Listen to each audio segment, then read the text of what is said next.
Hello everyone, this is Travis Tressler, tennis instructor at Play Tennis Gainesville, and I'm here to talk about the backhand ground stroke today.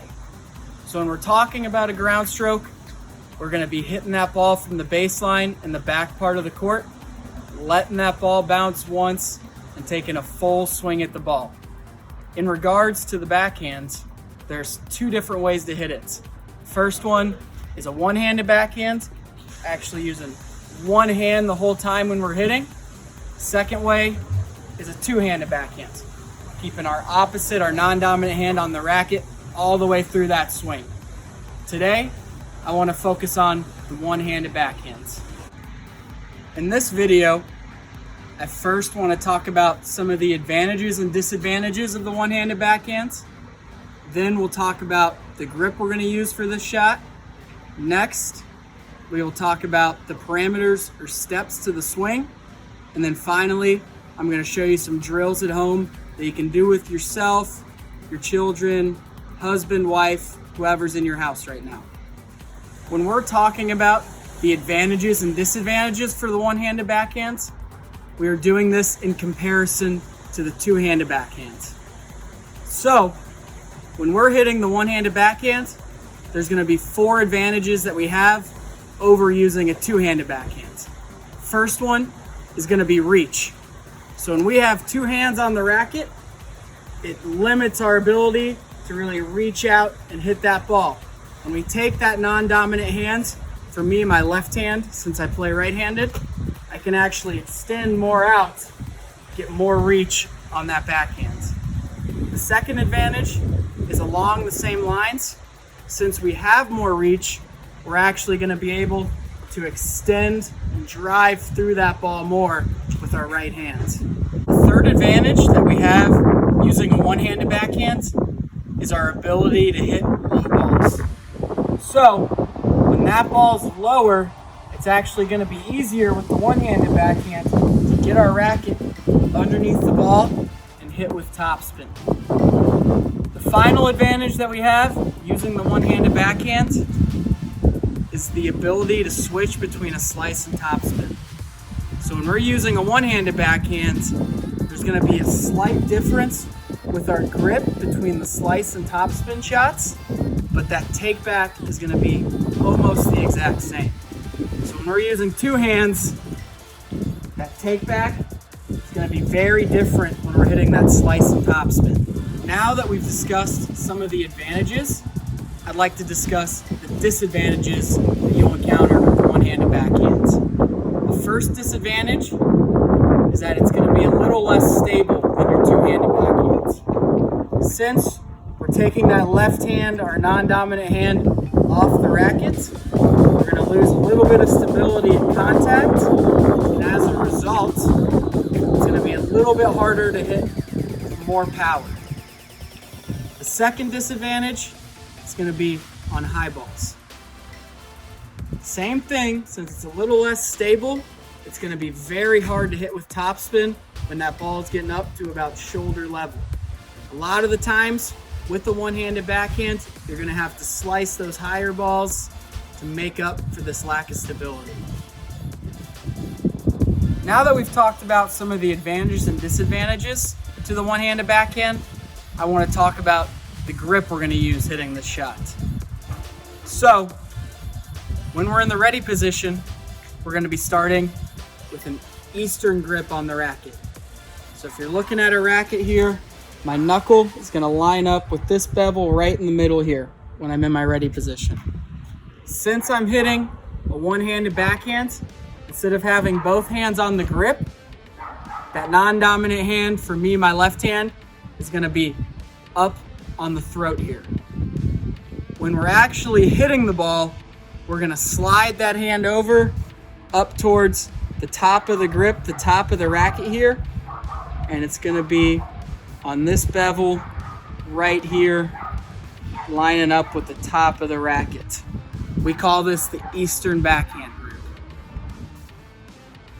Now that we have our grip for the ready position and the one-handed backhand, I want to go over the 5 parameters, 5 steps to our swing. So as always, we're going to start off in the ready position. Since we're using a one-handed backhand, that left hand, my non-dominant hand, will be on the throat. My right hand be holding that racket with my Eastern grip. First step is going to be our unit turn. So I'm not going to move my feet. All I'm going to do is start to turn my body and actually change my grip to that Eastern backhand grip we talked about. From here, we go to our load. So I'm going to step in with my right foot since I'm right-handed, take my racket back behind me. I'm going to keep that left hand on the throat to help me keep that racket up and stable before I start that swing. From here, we go to contact. On the one-handed backhand, it's super important that we start to separate those hands. So we're going to drop that racket. Our right hand's going to come forward to contact, and our left hand's going to start to come back. Fourth step is going to be extension. So I'll start to extend that racket out, my whole body into the court. And then my fifth step is going to be that finish. I'm fully extended here, weight going forward into the court. Now that we've gone over some of the advantages and disadvantages to the one-handed backhands, the grip we're going to be using, and the 5 parameters, I want to give you some drills you can do at home. First drill is super easy, and you can do this almost anywhere in your house. We're going to go over the shadow swing, practice swings to help us get those steps down, start swinging the right way. If you have a mirror, a clean window, or a camera to record yourself, you can do this drill. So all I'm gonna do is get in my ready position, go over my 5 steps in my head. So I'll go unit turn, change that grip, start to turn that body, go into the load, stepping in, contact, extend, follow through. I'm gonna keep doing this, working on my swing, keeping it slow. Once I feel comfortable, I'm gonna speed it up and try to do it in real time. Like I said, make sure you're getting that grip change. I also want to emphasize separating those hands.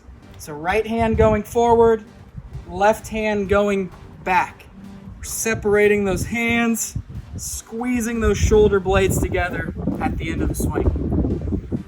Once you feel good about your shadow swings and you're starting to get those parameters down, we're going to move on to the next drill.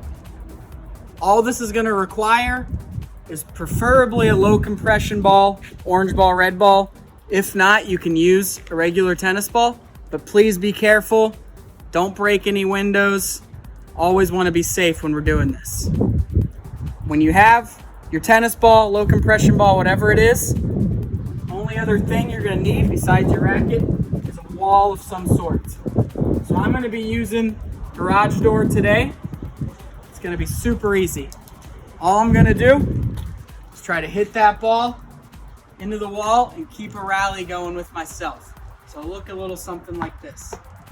Getting my swing down,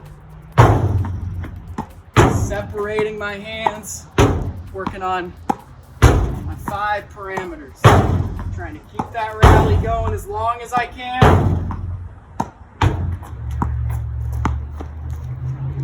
Once I'm good at that, I'm keeping it going and I feel like my swing's looking good, I can start to aim for a certain square on my garage door. Give myself a little challenge. So I'm going to aim for this square right in the middle here while I'm hitting.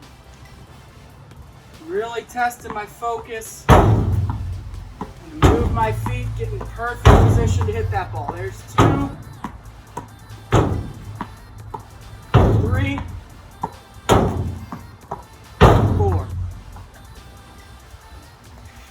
The last drill I want to go over today is for children 10 and under.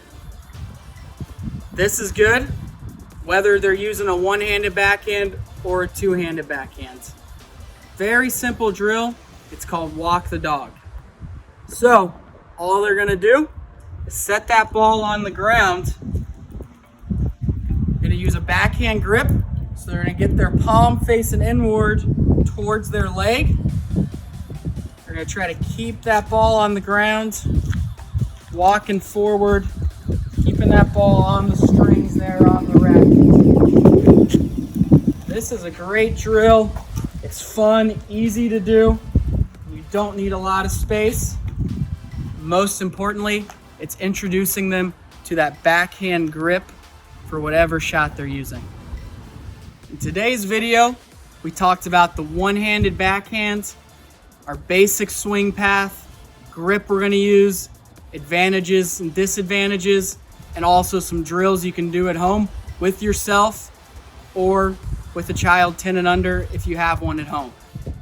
With the drills I demonstrated today, please try and get creative if you don't have the space to do some of this stuff. So if you don't have access to a camera or you have limited space, go into your living room, look into the reflection in your TV, do those shadow swings, and really work on that swing. Even though we don't have access to the courts right now, you can still get better and improve your game. Thank you everybody for watching. I look forward to talking to you again soon.